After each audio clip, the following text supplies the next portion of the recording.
sorry. You missed something? Hopefully there's no curse words there. There's one there. That hits you.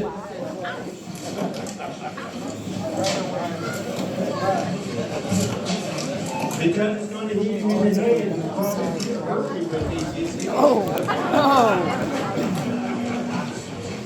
I'll be putting that backpack on my head.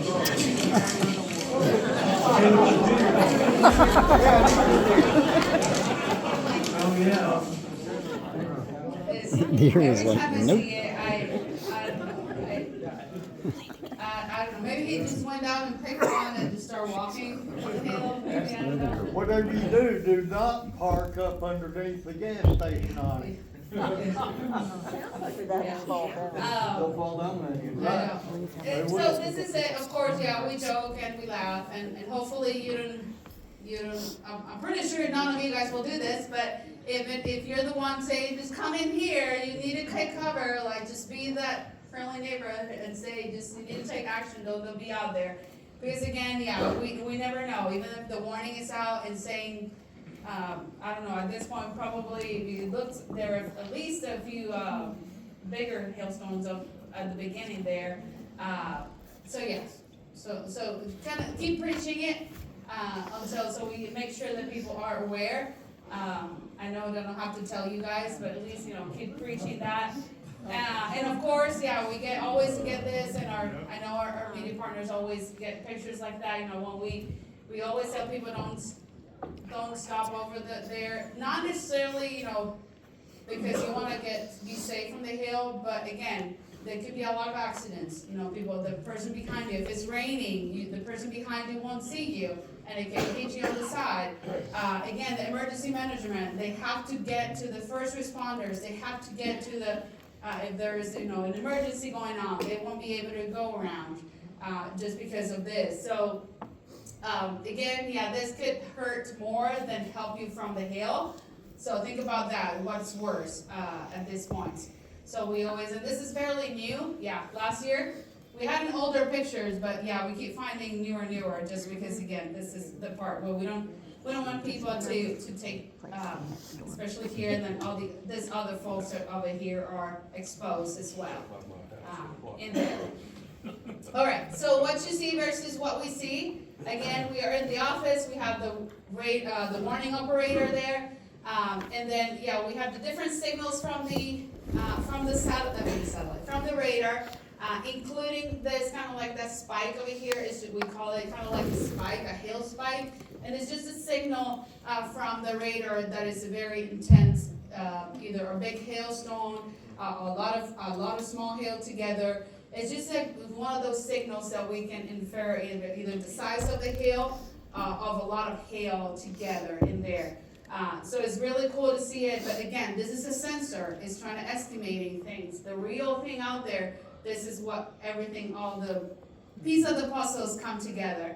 And we know that this makes completely sense with that. Wind, we're going to cover a little bit of winds. The tricky about the winds is measuring it. It's hard to measure winds when we don't have a station, we don't have a weather station. So we measure it with damage, how much damage it costs. Straight line winds can produce the same damage as tornadoes, even worse because it could be over a larger area. So those, what we call it, those squall lines, it's just very, very, very strong winds getting in all directions. So they can still be very, very damaging.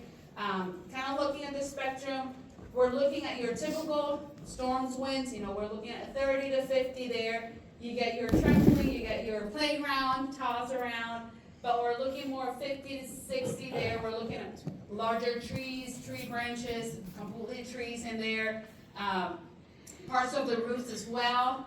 And at this point, we're looking at that higher spectrum. We're looking at portions of your roof gone, garage, everything. We're looking at almost half of your house damaged, and at this point, also with trees as well. So we have a little bit of kind of like that spectrum there. And what we're looking in terms of reporting it, I know that a lot of folks have, the sensors and then the cars or the house that you can measure. The actual winds is fine, is good too, but if you only get the damage as well, this is what, large tree branches, all that information is great. Pictures can be better than words, just because, again, having that picture, we can, reference it, and then we can use it to downstream the warning. So we start with 50, just again, because 58, 60 knots is where our warnings, will kind of be triggered at. So having that starting point, we know, okay, this storm is intensifying or producing this kind of damage as well, with that. Reminder again, just having that location estimated versus measured, so kind of having both, there, especially with the damage in winds, is kind of more, it helps us a lot more than trying to estimate how much winds or how strong the winds were, in there. And with wind as well, you can do delayed reports. If you get the reports and you get a few hours later or even the day after, it's fine. We need that information to kind of recollect everything as well there. All right, so safety, of course, we always want to stay from the window, away from the windows, go to the room. If it's in the vehicle, that's, we always say try to kind of stay, pull from the road, go get out, at least here in a populated area, we have anywhere that you can stop by. I know the more rural areas, you're kind of in the middle of nowhere, you cannot stop. So this is kind of like where, we have those notes in there. So be prepared for those changes in the wind, those very strong winds. Get to the area, but again, kind of having that safe and prepare for, and be ahead of the game, with the winds especially. All right, so what you see versus what we see, we get the radar, we get those greens and red together. Here, we see kind of like the outflow, the winds are going away, and in here, kind of like we see those very bright colors, stronger winds, but again, that damage report, the real life report is what we put all the pieces together, with that, and then we can confirm that the radar is telling us what, and it makes sense. All right, so let's wrap it up with a tornado. Everybody's favorite, not mine. I haven't seen one. I don't want to. Maybe this far away. I don't know. Very, very far away. Maybe at some point. I still get very, sensitive. I don't know. Maybe one day. But we know they produce a lot of damage. We're looking at that contact, that rotating updraft, rotating column of air, rotating wall cloud, rotating everything, that connection with the ground. So that connection between the cloud and the ground is what, what will reference to be that tornado. Even if you don't see condensation, you see over here at the bottom there's no clouds, but you see that debris or that kind of area having damage, moving around, either leaves or trees or so forth. More debris in the ground. So with that, so not necessarily a cloud contacting the ground in there. So let's talk a little bit of how it forms and how it develops. We're looking at the wall cloud. So the wall cloud will be in that, the updraft area is directly beneath that mesocyclone. It's just, kind of like the middle area in here. And most tornadoes will occur beneath the wall cloud. Again, every situation is different. Every formation is different. You can be a very bookstore or kind of book related, very classic, but it can also be messy as well. If there's a rotation between that wall cloud, this is what we're looking at. That tornado threat is increasing. So this is the key part is you're looking at the wall cloud is rotating. You have that formation. This is where we need that information back to be reported because again, the threat is increasing in there. So we had the wall cloud is rotating, then after that what's happened? We have that funnel cloud that could be developing slowly or rapidly depending on the situation. It's not in contact with the ground, so at this point we need to watch it closely as things can change very, very quickly in there. So at this point again, we need reports. This should be straightforward with that funnel cloud because again, this could be changing very, very quickly. The situation. So with this, well, I'm gonna show you a few videos of the different stages. I know you guys probably seen a lot more videos, but just to kind of have a reference for everybody, an example of how the different stages, and in here, let's see if it works this way, yeah. So it's gonna start, again, this is a very clear view, of this particular storm. You see that it's, you kind of have to kind of keep an eye on things and see how the wall cloud is rotating. And then you have that kind of funnel cloud and that kind of tries to contact there with the ground. And you can have, you guys probably seen it in the past, a little bit of contact and then goes up again and goes down again. So very, very dynamic. Again, this is very dynamic situation. That, you know, every situation is very different. So in here, you can even see the leaves, the grass, and the ground kind of moving in that direction. You're far away enough to see all the details. And even, yeah, so it went up a little bit and now it comes down again. And it could take a while, or it could, you know, be in a matter of a few minutes. And at that point, yeah, you get it in there.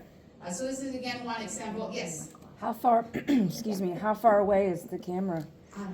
Honestly, yeah, from this, yeah, I could. Oh, I didn't know if you knew or not. No, yeah, and that's a fair question, yeah. I don't know if they did a zoom in or from there where that vantage point as well. So yeah. Yes, sir. 2.8 miles. Yes, listen. The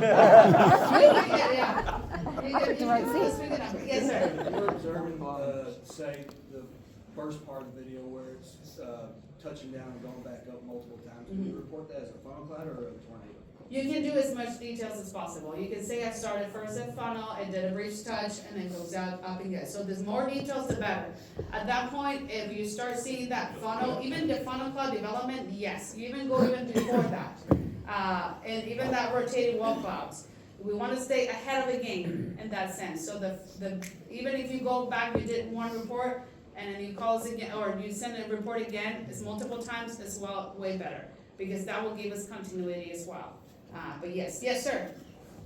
In the past, they said that they wanted us to be able to see the contact with the ground with the tornado to report as a tornado.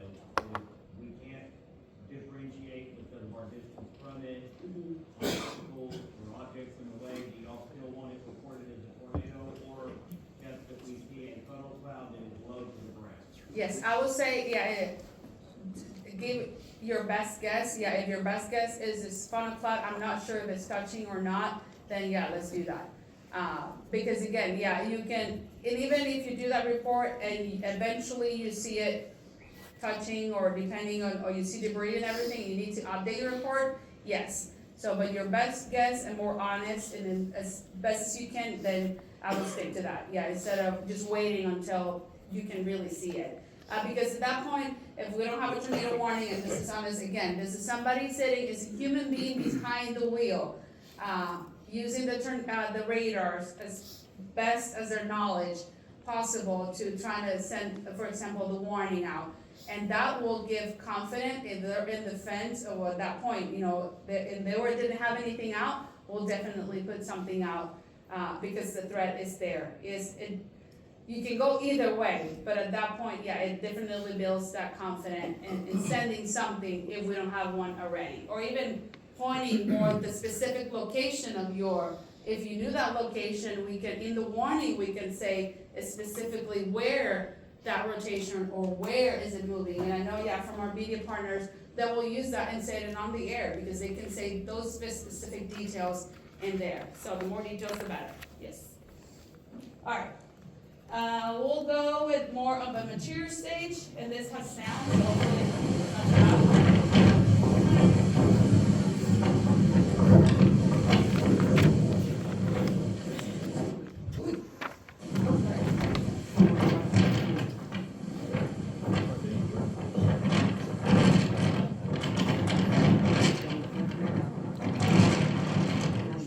I don't want to be this close. Should be this close. Yes.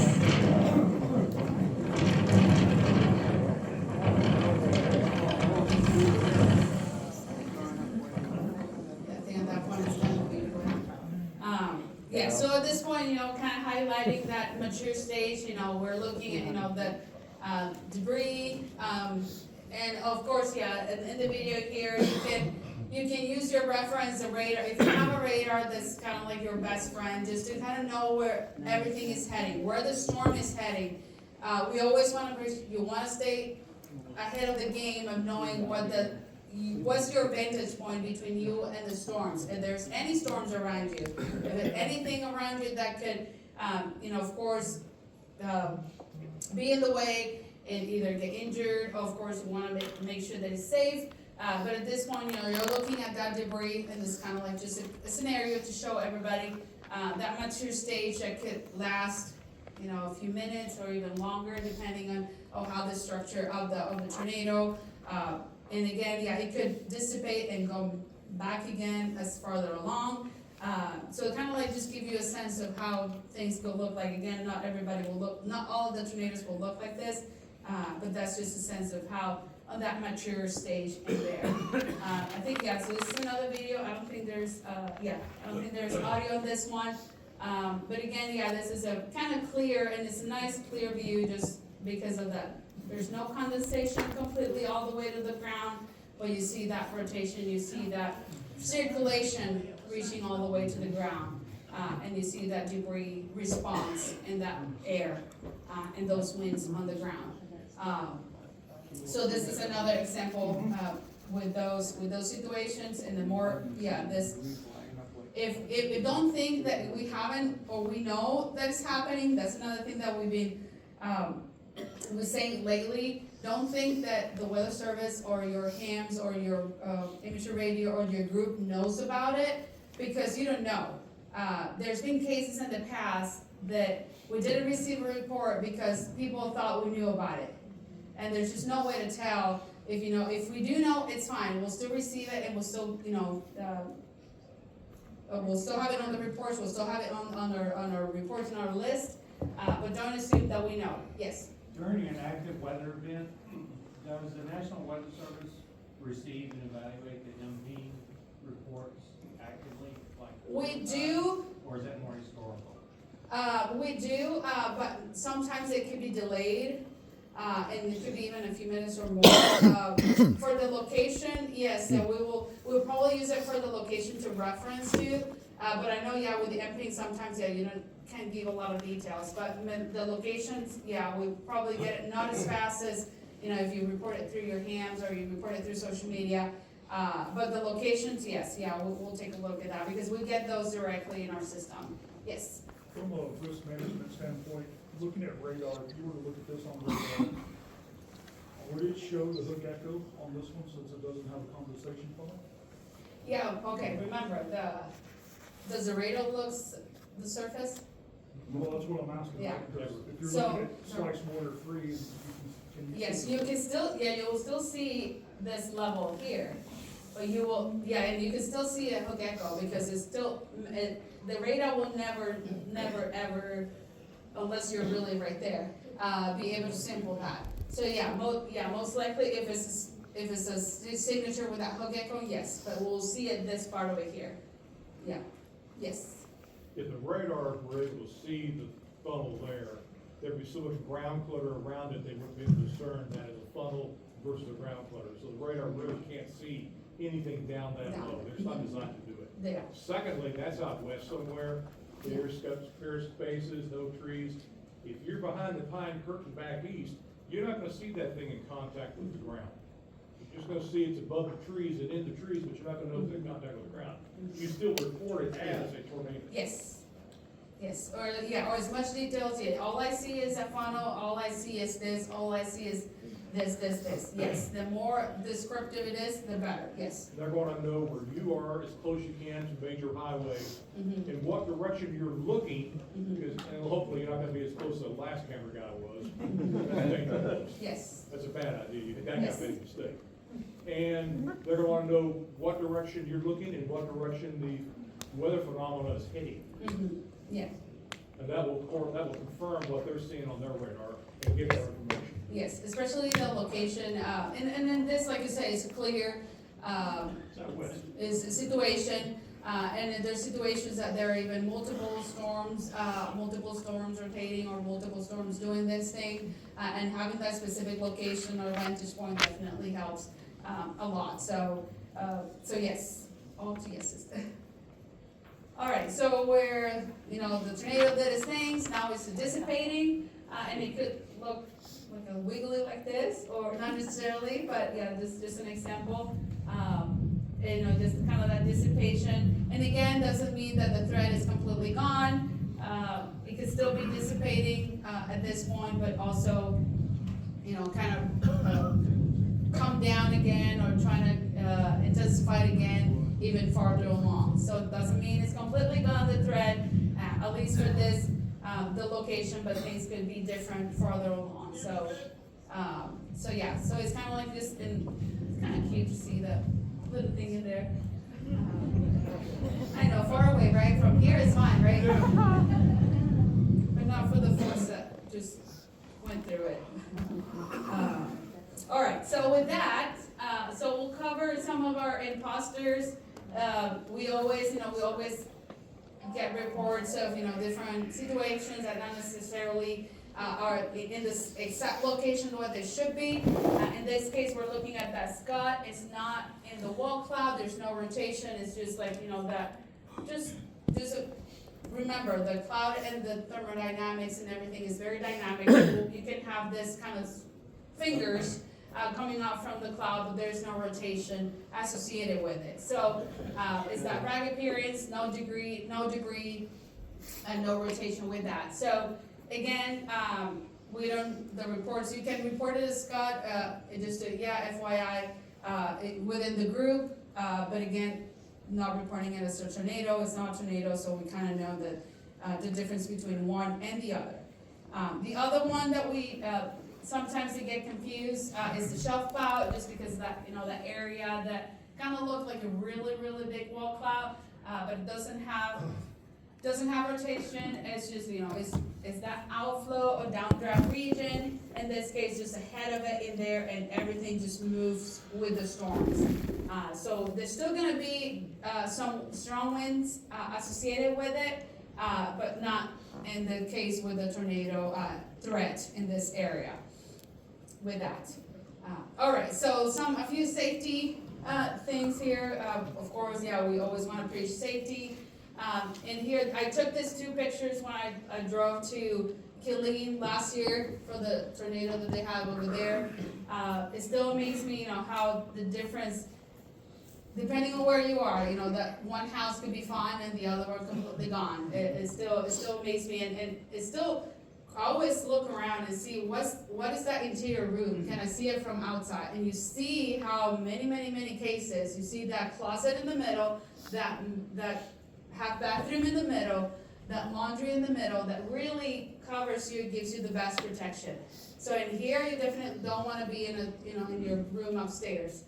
In the cars, not only, if you're driving, debris can still be in your way, but in case, we know that nothing really protects you when you're in a car, but really those houses, when you see that interior rooms really can save the lives, really makes sense, especially here is that we don't have a lot of underground shelters. This is our best bet in this location here.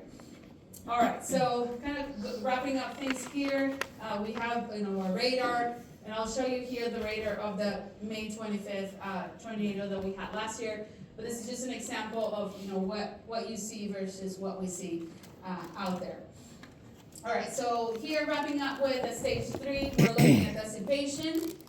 There can still be some lightning, there can still be some winds, and then flooding associated. Sometimes we do have associated flooding with some of the rain associated with that. So there can still be some hazards even after the worst part of the storm passes or moves out of the area. So kind of like a summary, and then the summary also is still in here on that card, between the winter report and then kind of like the different criteria there.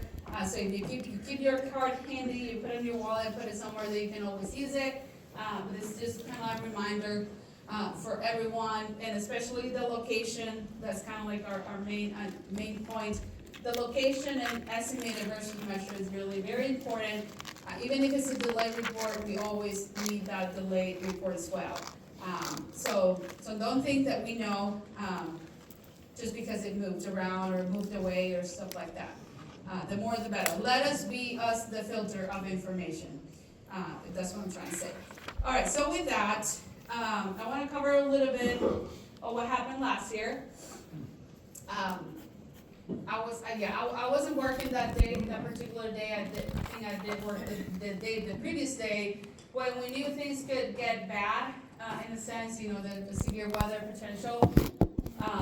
When we say that there's gonna be one storm, this was the storm. This was the only one, and then many of you guys probably went through it, and saw it and everything, but it's like, you know, your perfect textbook, kind of like area there, and this is, most of you guys are familiar with the SPC, Storm Prediction Center. They produce this mesoscale discussions, more frequent now. It's just kind of like having kind of that science and then the science and the threats and everything besides or watches or warnings. So if you want to geek out a little bit more, they do produce this for most of the events and even more frequent now with that. So we were watching that day. It was a very sheared environment. Shear means, yeah, it's a strong wind shear. When we think about shear, winds in different directions and different levels. So we had a lot of shear associated with that day. Not necessarily a lot of instability, but it was kind of like there was a day to watch. At least if one storm developed, that was going to be your storm. And we kind of said it right there. This is part of the forecast discussion that we issued that Saturday at 3. That, yeah, any storm that leaves through the evening should be that storm. So that's what happened there, and I think, yeah, so this was sent, I think I had it here. No, this was valid through 11. 3:19 p.m. Yeah, I had it there. Yeah, so that was there. Yeah, so that was probably a few hours, yeah, you have it right there. And of course, yeah, we're producing a strong tornado. Yeah, this is what, you know, the SPC mesoscale discussion had there, that we were just watching it. So before I go into it, here, let me show you how it looked in the radar. And hopefully you guys can, no, and move it again.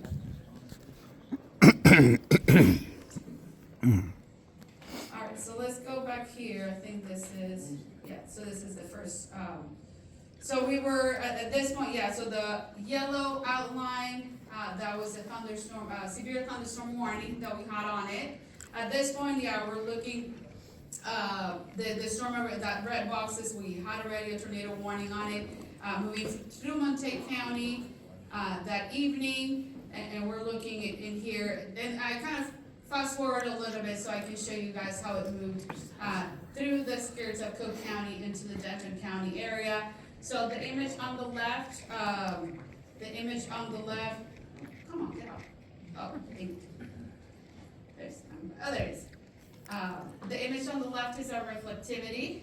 For those who are not so familiar with the radar, the image on the left is reflectivity, is how reflective whatever it could be debris, it could be, you know, the cloud, the rain, the ice, anything. So that's how reflective it is. And on the right side, we're looking at velocity, and then we see, you know, the reds and the greens together. In this case, you know, the storm is rotating. We had already a warning on it, so the green is going towards the radar, and the red is going away. So you see that kind of rotation as winds are this way and this way from there. And then, so at this point, we have the warning out.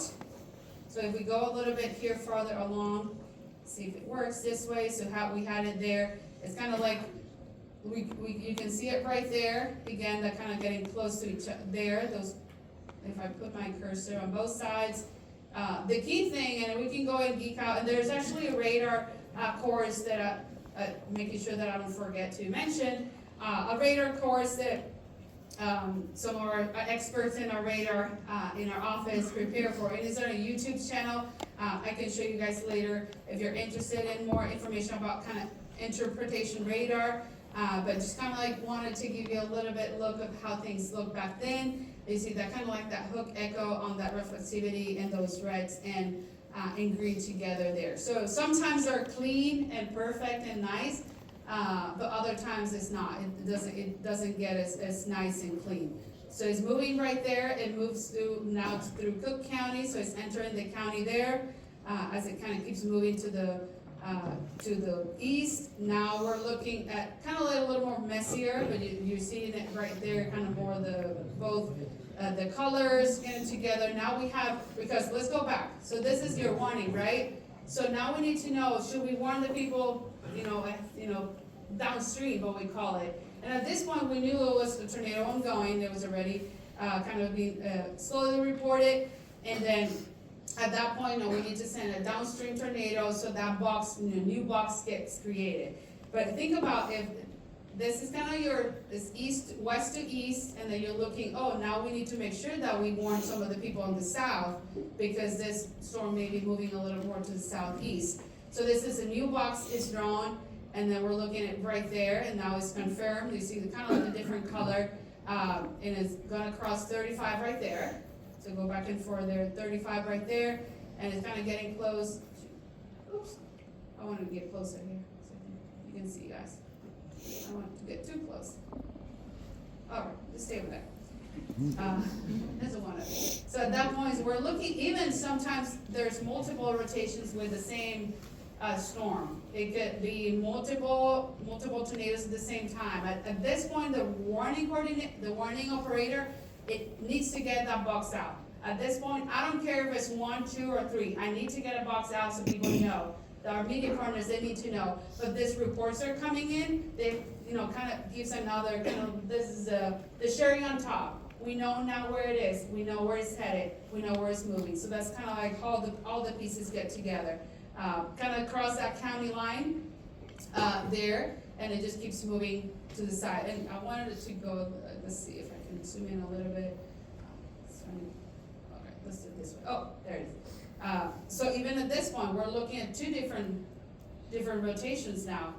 So where is it headed now? Now it moves here through, Collin County near the Salina area.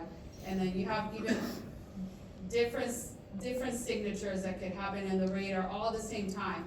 But at that point, my job as a warning operator is make sure I have a box out and people are taking shelter. And when I hear there's a confirm where it's going, where is it headed, and all that information will go directly to the warning, and those things get passed along. And that's why it's important to do both, especially when situations are not as clean or clear that we know things are bad. So let's say, this was me, let's say that was me doing the warning, I passed it along there, it's still going on.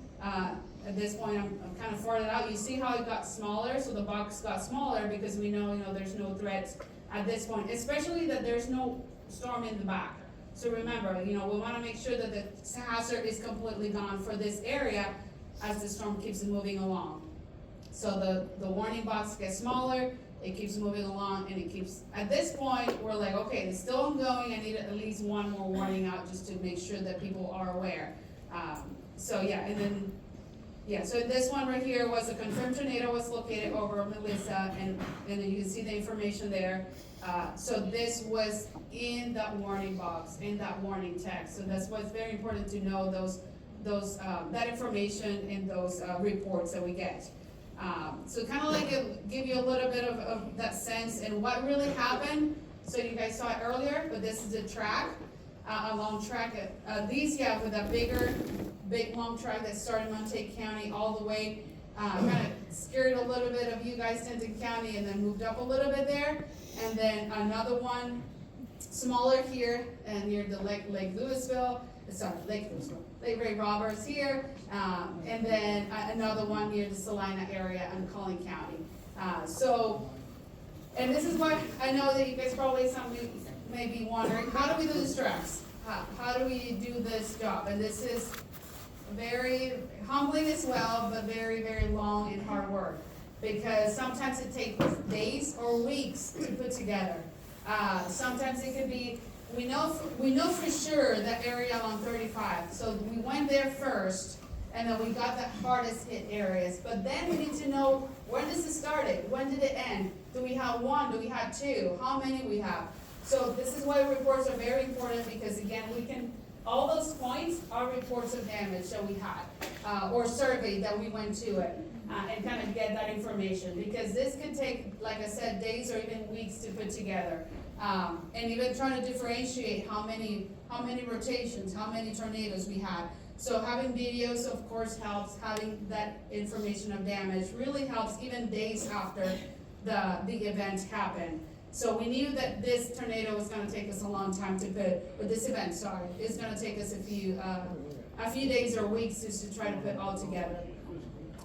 So this was one of the pictures from the Valley View area. So this kind of like the EF3 area there. So we ran, even Tom was a bit back there, but Tom Bradshaw, we had several survey teams out there, 2, 3, even 4 sometimes, from 6 in the morning to 8 p.m., just trying to get as much cover as possible. And again, we go through a lot with our emergency management, trying to get through the area, the worst area, and at least get a sense of what's just the starting point. And from there, we go at least to starting and the end times. Another damaged area that we went, it's that Cook-Denton County line, to try to get as much sense of what really happened. So this was another one, the kind of close to the Ray Roberts, the EF1. And then we have this kind of parts of the survey, summary discussion that we do after, because again, all of this needs to get documented.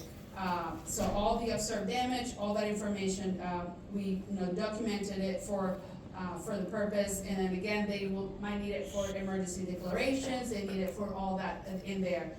So that's kind of like another look that we took from our survey teams out there.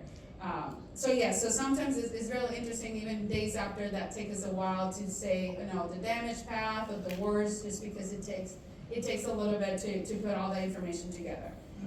With that, I still have a few winter weather reminders, so hopefully this is it. We won't get anything, but Mother Nature does this thing, so it's still February. We can still maybe get another one, hopefully not. But I'm ready for summer. I don't know if you guys, but I'm ready for summer. I am not ready for summer. I know the heat, I know.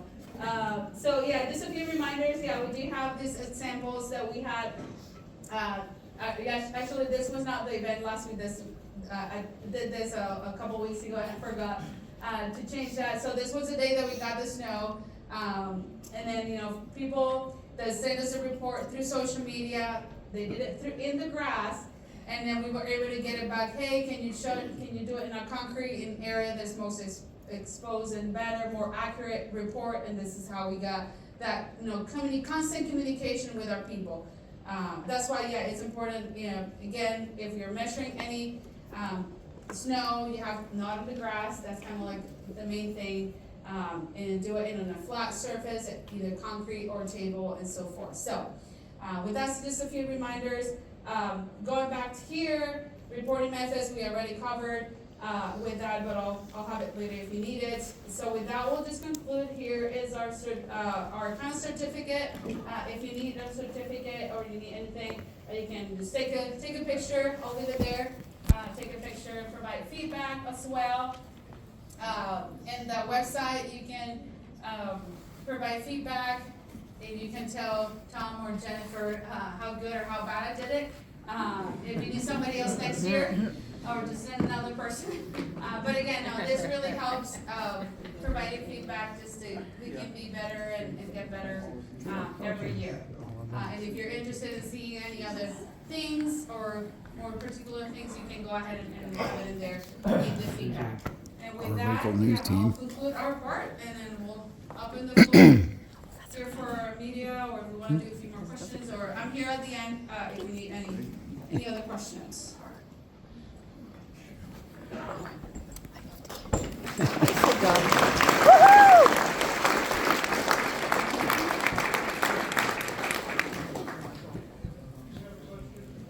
Yes.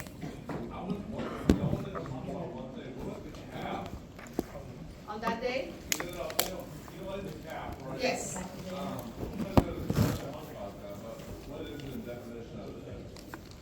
know that, like, just in general, what's the definition of the cap? I should have, put the other slide in there. So the cap, what we.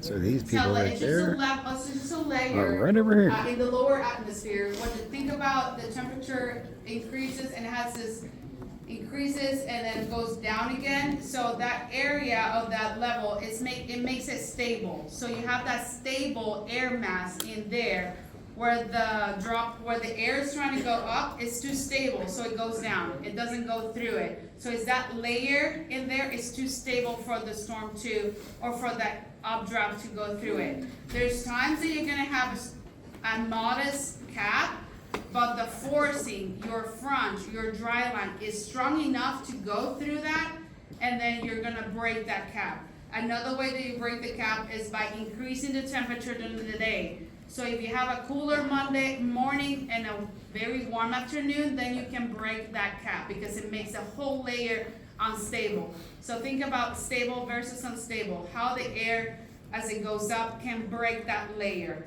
Sometimes it's easy, sometimes it's not. Again, the models, everything we are trying to estimate it. There's no camera, there's no sensors out there to really measure how strong it is, unless we send a weather balloon. So the weather balloons really help us to try to understand how the cap it is.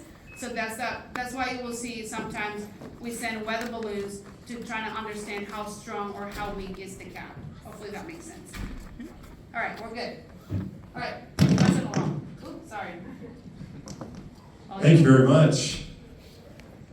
Hello, everybody. Thank you for coming out. My name is Dan Henry. I'm the Chief Meteorologist at Foxport. Come on up, guys. We've got Evan Andrews, our morning meteorologist here, Kylie Capps, and Dylan Federico. And I want to point out that gentleman in the back corner there. Michael Beard is one of our storm chasers. Not too well, Michael. So he's been with us several years, and they're the unsung heroes, really, of what we do. I mean, it's one thing when we're on the air and we're tracking storms with radar. It's another when we can actually, show with video and with photographs those ground truth reports. They are so important. That's what really grabs the viewer's attention, and it's very, very helpful to us. So we're very happy that we have people like that work for us. But let's just say a few introductory words first. Evan, would you like to say anything to the crowd here? Get them fired up. If I get started, we'll never leave. TV people can talk forever. But hey, listen, forgetting about COVID because we've all forgotten about those years. This is my 25th Sky Warren. So I've been here for a little while. I have a lot of people out there who shook a lot of hands from people who were like, yeah, I was just crawling back then. But David, I've gotten older with a lot of the people here, and we always appreciate you watching. We started 4 o'clock in the morning, and I remember 25 years ago coming out here, and TV and National Weather Service were like the only sources of anything way back then, and now the sources are everywhere. I mean, it's not just the National Weather Service. TV is we're always there, but you've got everybody on social media now. I mean, social media has turned into the new way of the Wild West. It is a wild. It's the Wild West. Kylie and Dylan know. If you start me on this, I could go forever. But the point is that how many of you here? You all have radar scope, right? Mm-hmm. Or something in that family, and.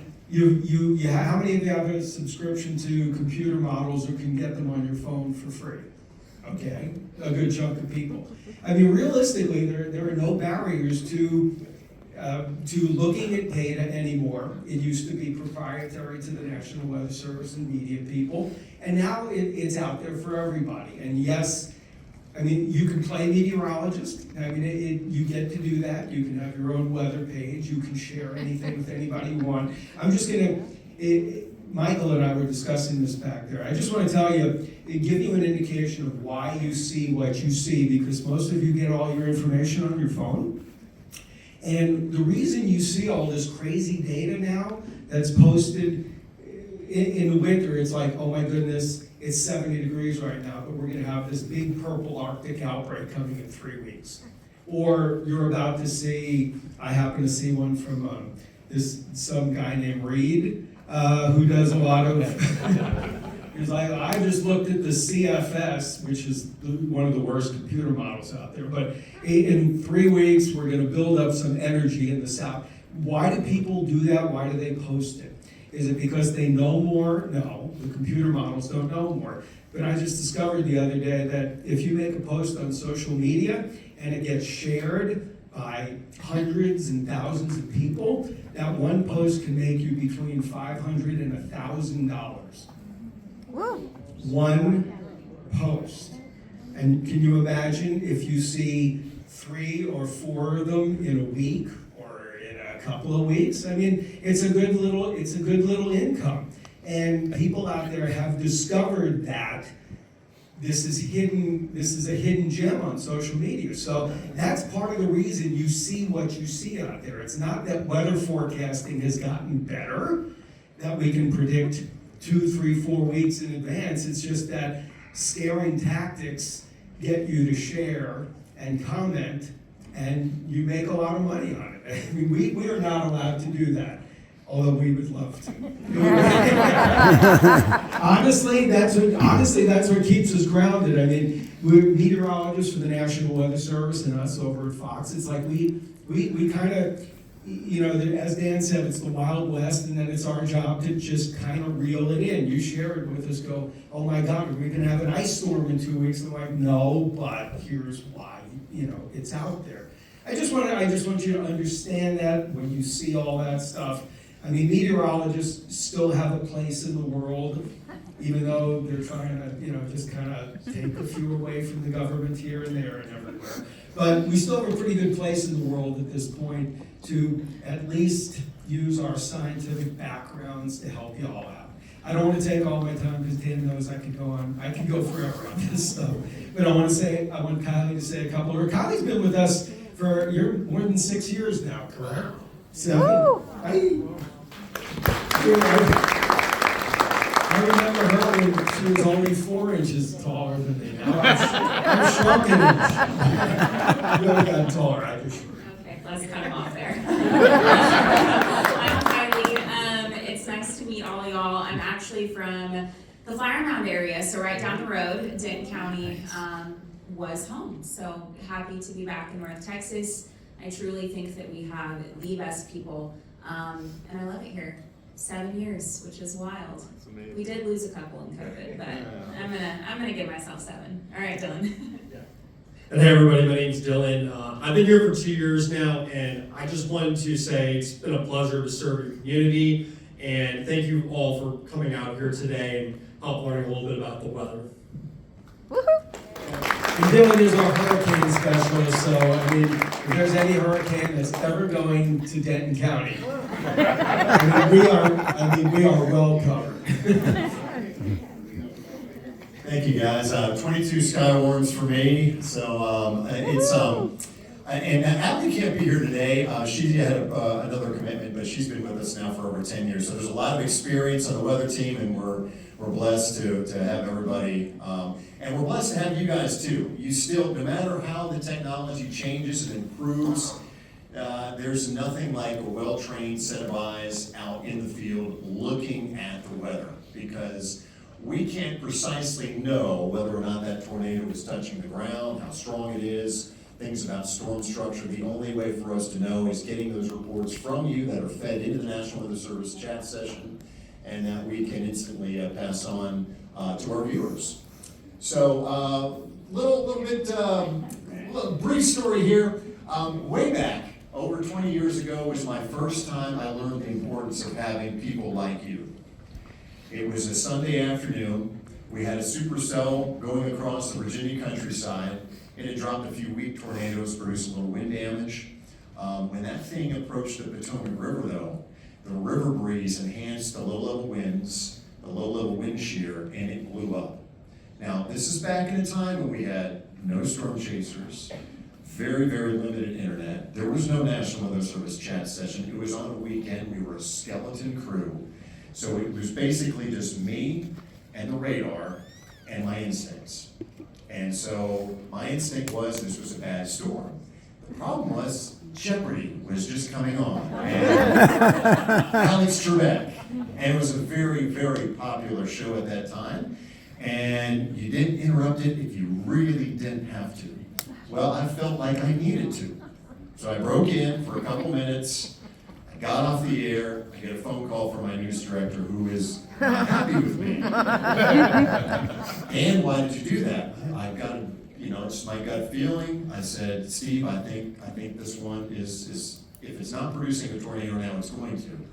A couple more minutes goes by. I got shear markers all over the place. I mean, this thing is laying up like a Christmas tree. I go back on the air. I cut in again. And get off the air, and I get another phone call. This time he's very angry. And so at this point in time, I don't know what to do. I'm watching the radar. It continues to look like it's getting worse. And then I get a phone call. I pick up the phone. It's one of our storm chasers. And he is breathless, and he's telling me he's listening to the ham radios, and he says that they are calling for help, anybody that can give it. Buildings have collapsed. So I put the phone down, I call up to Master Control. I said, you gotta get me on the air. And the person that's working there says, I can't do that. I said, what are you talking about? Said, the news director said not to let you on the air. I said, well, you need to put me on the air. I'm taking full responsibility for this. This is on me. I said, I got a very credible report. I said, and so went on the air, stayed on the air.